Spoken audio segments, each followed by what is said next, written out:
Have you ever stepped into a place so luxurious you had to pinch yourself just to make sure you weren't dreaming? I have. It was the grand lobby of the Plaza Hotel. Soft piano music floated through the air, while crystal chandeliers cast dazzling reflections across the pristine white marble floors. Everywhere I looked, there were shimmering evening gowns, perfectly tailored suits stitched to flawless precision. Everyone radiated success, elegance, as if the whole world belonged only to the privileged few. And there I was, standing right in the middle of it all, wearing a simple pale blue cotton dress. But that night, I wasn't the one who needed to fit in. That night, they were the ones who would have to look twice. My name is Evelyn Reed, and this is the story of the night when every mask came off. I stepped into the lobby, reminding myself to stay calm. The pale blue cotton dress I wore might not stand out, but I had never let clothes define my worth. Unfortunately, not everyone thought the same way. Eyes brushed over me, a flicker of surprise, quickly morphing into mocking glances. I heard the whispers, the stifled giggles. A blonde woman named Chloe, along with her friends, Sienna and Liam, was live streaming right there in the lobby. Their voices rang out loud and clear. "Look, everyone!" A housekeeper who wandered into the high society party. Tonight's theme: Poor Guest Spotlight. Their screens flooded with laughing emojis and cruel comments. I stood there under the glittering lights, bathed in the sharp, bitter sound of their laughter. But inside, I felt nothing but calm. Because what they didn't know was, before this night was over, I stepped out through the front doors, their mocking laughter still echoing behind me. But I didn't look back. The New York night was colder than I expected. I tightened my fists, letting out a long breath. And in that moment, I heard it. The low, rumbling growl of an engine in the distance. A fleet of sleek black Rolls-Royces glided silently toward the hotel entrance. No noise, no flashy displays, yet the entire space seemed to freeze. I stood still as the first car pulled up right in front of me. The door swung open, and from the shadows, Nathaniel Gray stepped out. He wore a perfectly tailored black suit, his face a mask of cold, effortless pride. His eyes swept the scene and locked onto me. Without a word, Nathaniel strode toward me, direct, unflinching, as if the rest of the world had simply ceased to exist. Back inside that glittering ballroom, the ones who had mocked me hadn't yet realized their worst nightmare had just begun. Nathaniel didn't stop until he was standing right in front of me. He took my hand, my ice-cold hand, and gripped it firmly, unwavering. From inside the ballroom, I could feel hundreds of eyes turning toward us. The murmurs started to ripple through the crowd. A few people even pushed through the doors, craning their necks to get a better look. And then, in front of them all, Nathaniel lifted his chin, his deep voice cutting through the night. "Allow me to introduce my wife, Evelyn Gray." The world seemed to explode in that instant. All the mocking laughter from before died on the spot. The once bustling ballroom fell into a stunned, heavy silence, broken only by the wide-eyed stares and gasps of disbelief.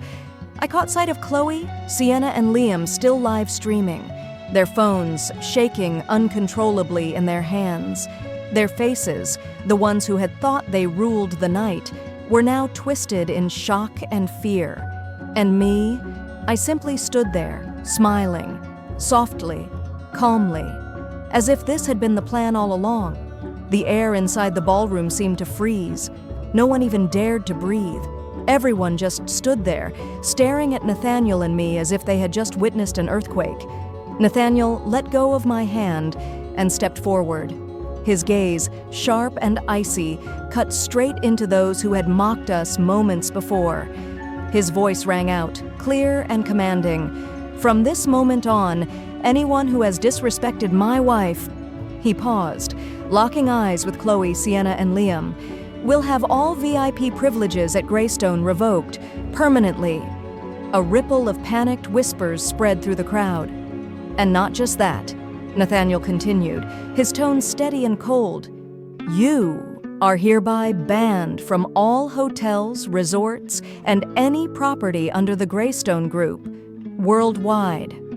I saw Chloe's face drain of color, her phone slipping from her trembling hands. Sienna stood frozen, her lips quivering. And Liam, he turned to bolt, but it was too late.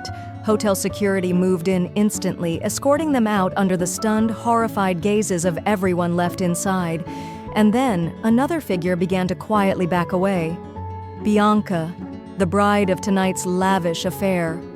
Her face was pale, her voice barely a whisper, nearly breaking into tears. No, this can't be happening. But it was already too late. The message was crystal clear. No one, no matter who they thought they were, would escape the consequences. As the ones who had mocked me were escorted out of the ballroom, the entire hall fell into a heavy, absolute silence. I gave Nathaniel's hand a gentle squeeze and nodded, understanding. He stepped back, giving me the floor. A technician quickly adjusted the microphone. The stage lights softened, narrowing until they focused solely on me. I smoothed my hair, adjusted my simple cotton dress. And right there, I slipped off my outer layer, revealing a sea blue silk gown that hugged my frame, a masterpiece of haute couture, every stitch a testament to craftsmanship. The room seemed to hold its breath. I reached up, loosened the bun in my hair, and let my long, jet-black waves fall freely over my bare shoulders. No longer was I the housekeeper they thought they saw, no longer the misplaced guest they so easily scorned. I smiled, calm, assured, and stepped up to the microphone. The event's MC immediately took the cue, his voice trembling yet clear. Ladies and gentlemen, please welcome the co-owner of the Plaza Hotel and the Greystone Global Group, Mrs. Evelyn Gray. The room erupted in applause, but I knew they weren't clapping for appearances. They were clapping for the lesson they had just learned, that true worth is never just skin deep.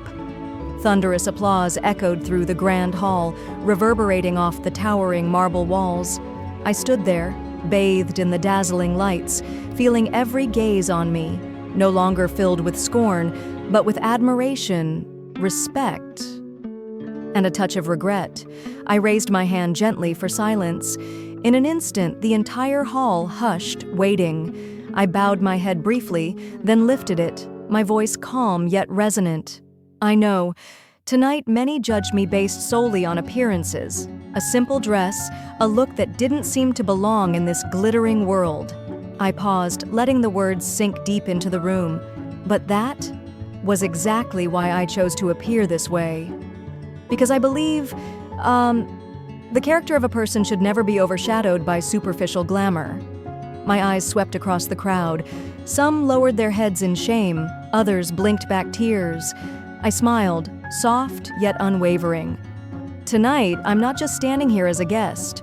I stand here as the co-owner of this very hotel. And in that moment, I knew I had reclaimed everything. No anger, no shouting, just the truth. The party carried on, but no one dared to look at me the way they had before.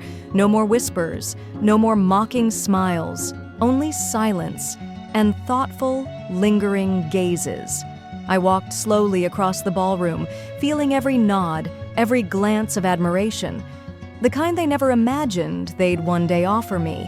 And in that moment, I realized tonight wasn't just about personal vindication. It was something much bigger. Because when you judge someone solely by their appearance, you don't just belittle them, you diminish yourself. Appearances can deceive. Money, fame, glitter, they're nothing but a thin coat of paint. But character, compassion, kindness, those are what truly define a person. I smiled to myself, thinking, those who honor others, no matter who they are the ones who truly earn life's respect. That night, as the music swelled once more, Nathaniel and I danced beneath the brilliant lights of the ballroom. All eyes were on us, No more judgment, no more scorn, only quiet respect and genuine smiles. I rested my head against his shoulder and whispered, "We don't have to shout to be heard, do we?" Nathaniel gently squeezed my hand, answering with a soft smile.